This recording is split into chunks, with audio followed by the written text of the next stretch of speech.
उसी को देख करके लगा कि हाँ हम लोग भी पढ़ सकते हैं, हम लोग भी तैयारी कर सकते हैं और वहीं से जर्नी शुरू हुई और ये जर्नी आज डीएसपी के पद पे आके खत्म हुई।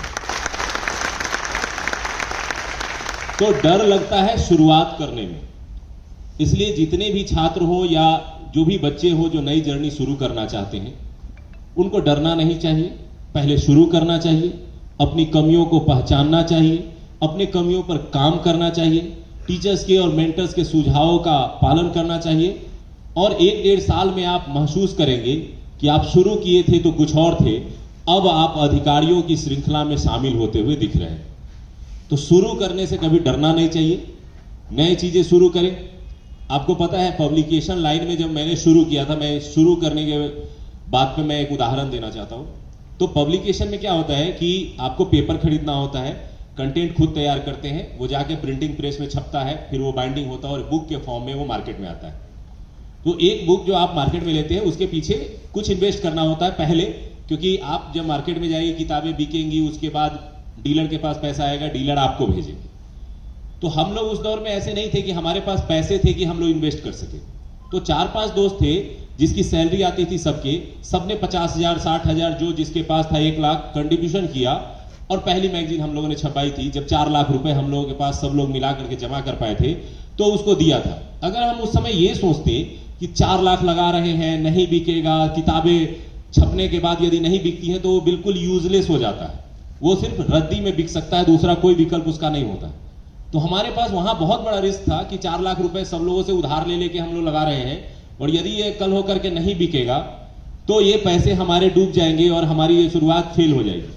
हमने उस पर सोचा ही नहीं, हमने बस कलेक्ट किए, मेहनत किया, काम किया और भेजा और उसका नतीजा रहा कि दूसरे तीसरे एडिशन तक आते आते लार्जेस्ट बिहार का सेलर था एडुटेरिया करंट मैगजीन।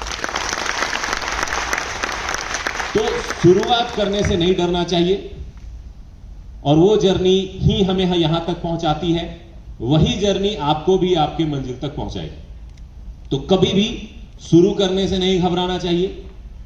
और दूसरा जो एक बहुत बड़ा चुनौती सभी छात्र फेस करते हैं, जो मैं फील करता हूं कि तैयारी तो शुरू कर देते हैं और शुरू में लगता है कि चलो पहले हम वनडे एग्जाम की तैयारी शुरू करते हैं, तो वो पीटी ओरिएंटेड पढ़ाई करना शुरू कर देते हैं। फिर उनको लगता है कि सिविल सर्विसेज रेगुलर वैकेंसी आ रही है तो उस दिशा में मुड़ जाते हैं, थोड़ा सिविल सर्विसेज के एग्जाम दे देते हैं, बीपीएससी का पीटी दे के देखते हैं, निकल जाएगा तो फिर मेंस दे के देखेंगे, फिर मेंस में क्या होता है देखा जाएगा। नतीजा क्या होता है कि ऐसे करके छात्र 4-5 अटेम्प्ट गंवा देते। वो शुरू करेंगे 65वीं, फिर 66वीं, फिर 67वीं, 68वीं, 69वीं। ये क्यों होता है? क्योंकि वो बेसिक पे काम ना करके एग्जाम जब आता है उस समय उस एग्जाम के लिए काम करना शुरू करते हैं। ऐसे छात्रों के लिए जो उनकी तैयारी का श्रृंखला है वो लंबा हो जाता है। तो मेरा सजेशन हमेशा यही रहता है कि आप 1 साल बाद का छोड़ दीजिए, साल भर आप फाउंडेशन पे काम कीजिए, अपने बेस पे काम कीजिए।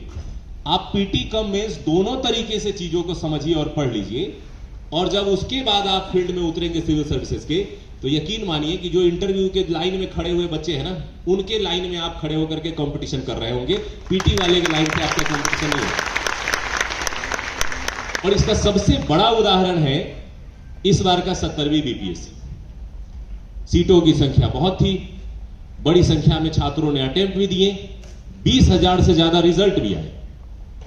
जब हमारे पास वो टेस्ट सीरीज में आए, क्लासेस में आए, तो पता चला कि इसमें से 70% बच्चे ऐसे हैं जो मेंस का नाम भी नहीं ठीक से सुने हैं, कभी एक क्वेश्चन नहीं लिखा है, न कभी सिलेबस देखा है मेंस का। उनके लिए 3 महीने में मेंस की तैयारी करना कितना गंभीर चुनौतीपूर्ण समय था। उन्होंने किसी तरह से ये समय निकाला, मेहनत की। अब परिणाम आने के बाद पता चलेगा, लेकिन उनके लिए बहुत बड़ी कठिनाइयों का दौर रहा। ऐसे में वो छात्र बहुत ही कॉन्फिडेंट थे जो पीटी कम मेंस पहले से तैयार रखे हुए थे। जब उनका पीटी निकला तो उन्हें लगा कि अब हम मंजिल के 2 कदम आगे आ गए। जो कोई पीटी निकाल के 1 कदम आगे आया है, मैं 2 कदम पहले से चल पड़ा। तो इसीलिए सिविल सेवा की तैयारी कभी पीटी से नहीं होती है, सिविल सेवा की तैयारी सिविल सेवा की तैयारी से शुरू होती है, यानी पूरी मजबूती के साथ। और वो मजबूती के साथ बढ़ाया गया कदम निश्चित रूप से आपको सफलता तक लेके जाती है। तो आज चूंकि हमारे कई शिक्षक महोदय लोग आए हुए हैं और ये श्रृंखला थोड़ी लंबी भी चलनी है, आपसे भी वार्ता कुछ करनी है, तो इसीलिए ज़्यादा मैं आप सभी के बीच अब समय नहीं लूँगा। आशा यही करूँगा कि आप सभी अपने जीवन में आगे बढ़े और अपने उज्जवल भविष्य की ओर आगे बढ़े और आप भी अपने परिवार का और इसी डुटेरिया परिवार का भी नाम रोशन कर सके, यही शुभकामनाएं। धन्यवाद।